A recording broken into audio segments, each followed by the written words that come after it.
مولاي صل وسلم دائما أبدا. Hai, Assalamualaikum warahmatullahi wabarakatuh.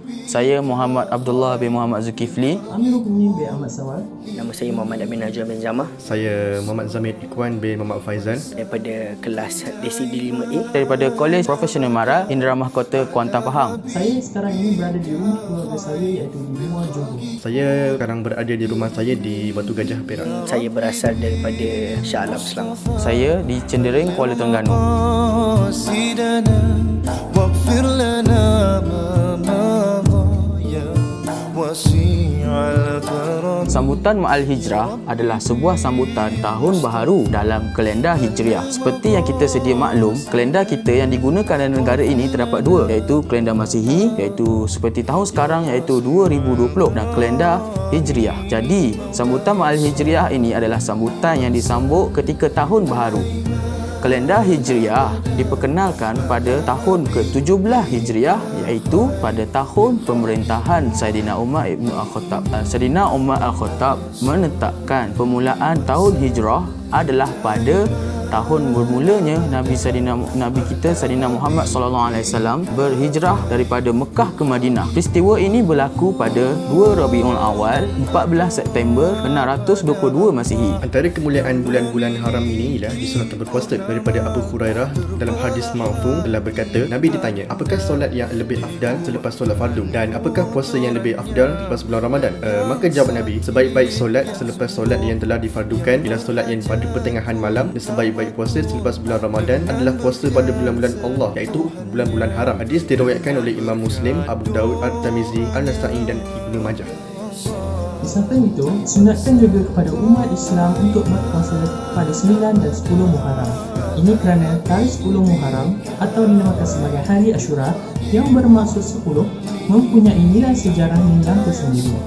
Manakala disunatkan juga berpuasa pada 9 Muharram sebagai mukhalafah, iaitu membezakan di antara kaum Yahudi yang turut berpuasa pada 10 Muharram. Sebenarnya amalan berpuasa pada hari Ashura 10 Muharram telah dilaksanakan oleh Rasulullah sebelum baginda berhijrah ke Madinah.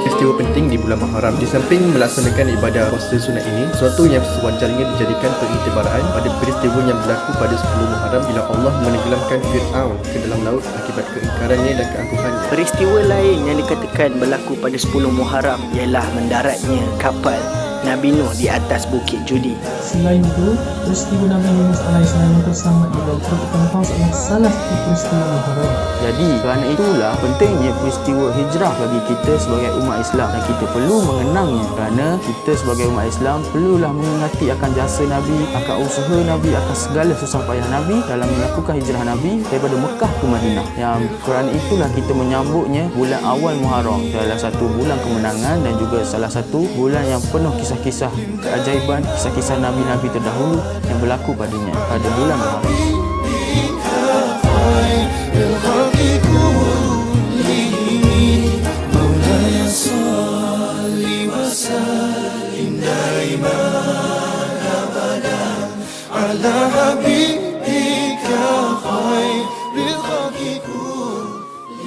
Assalamualaikum warahmatullahi wabarakatuh. Hari ini anda bersama saya di Kampung Pulau Manis Serada, Kalang Warisan, iaitu di sungai ini yang diberikan nama Kalang Warisan. Hari ini kita akan melihat bagaimana masyarakat Kampung Pulau Manis Serada menyambut bulan Muharram, iaitu 10 Muharram dengan membuat bubur Ashura.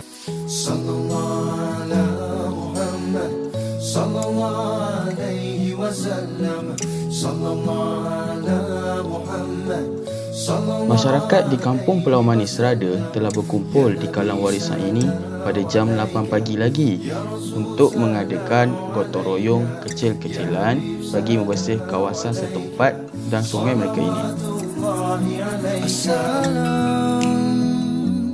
Buat Nabi Muhammad dan seluruh keluarga baginda,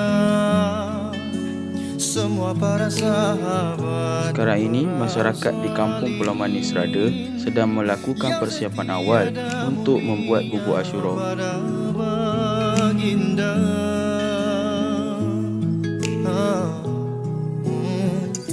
yang menimpakan rahmat. Alhamdulillah pagi ni kita berukhuwah ramai-ramai seisi kampung bersama pimpinan kampung Pulau Manis Serada dan sekitar untuk sama-sama kita meneruskan tradisi bulan Muharram kita kacar bubuk Ashura untuk sama-sama kita gotong royong, kita pakat buah, pakat kucar dan insya-Allah kita pakat rasa, pakat bagi sikit seorang hok mana di sekitar kampung kita dan mana-mana semua pengunjung yang hadir di kalang warisan di kampung Pulau Manis Serada pada hari ini.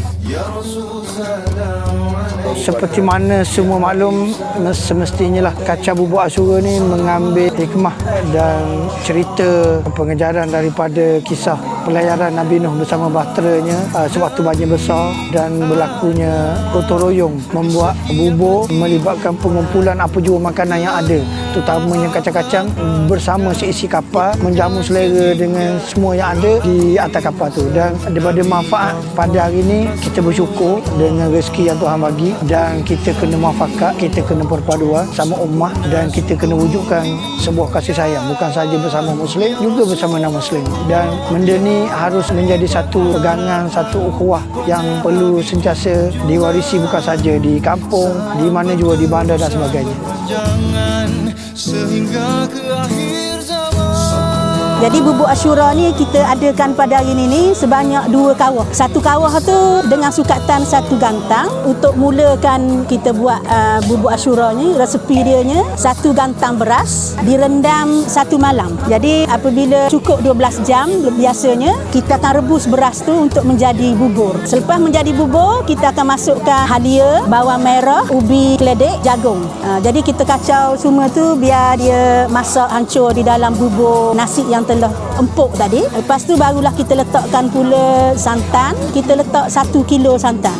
Dah sebati dah santan dengan beras bubur tadi, kita akan masuk pula gula 1 kilo dan manisan. Jadi kita masukkan pula air rebusan ayam dan air rebusan ikan. Tujuannya untuk memaniskan dan melemakkan bubur Ashura kita tu. Barulah kita masukkan rempah bubur Ashura yang telah diresepikan lah mengikut adunan dia bersama dengan terisi. Kalau Terengganu kita panggilnya gula lah. Itu je lah. Dan dia ni memakan masa yang lama lah, lebih kurang 5 atau 6 jam untuk masakkan bagi sempurna Ashura tu untuk kita hidangkan. Selain daripada tu kita masukkan juga ikan. Dan bila hancur semua sebati semua, ikan ni kita masuk dengan ayam paling akhir sekali dia. Setelah semua rempah diletak, dah sebati letak rempah ni, tengoklah sehingga dia masak baru boleh dihidangkan. Dan secukup rasa dia lah. Dan hiasan dia, aksesori dia, kita letakkan sambal kelapa muda dengan ikan. Lepas tu agar-agar yang berwarna-warni dan telur dadar sebagai hiasan dia. Dia biasa selalu 1 gantang tu lebih kurang 70 bekas.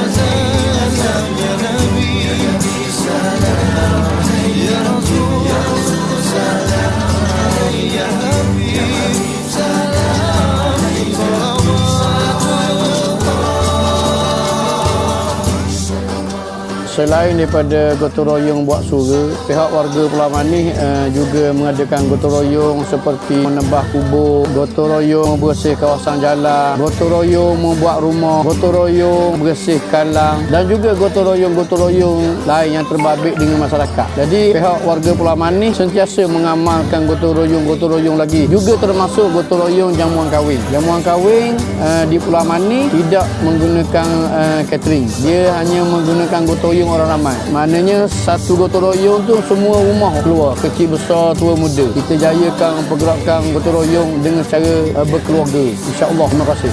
Tiap-tiap Jumaat memang ada orang menyembelih kambing. Kita ada dapur prihatin, ada kita buat aktiviti bakar lemak.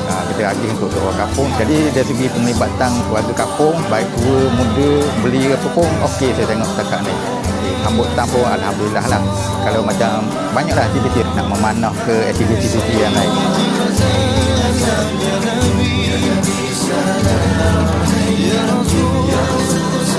Sebenarnya Muharram menjadi berbeza kerana di dalamnya ada kejadian yang sangat berharga bagi agama Islam, iaitu hijrah Rasulullah SAW.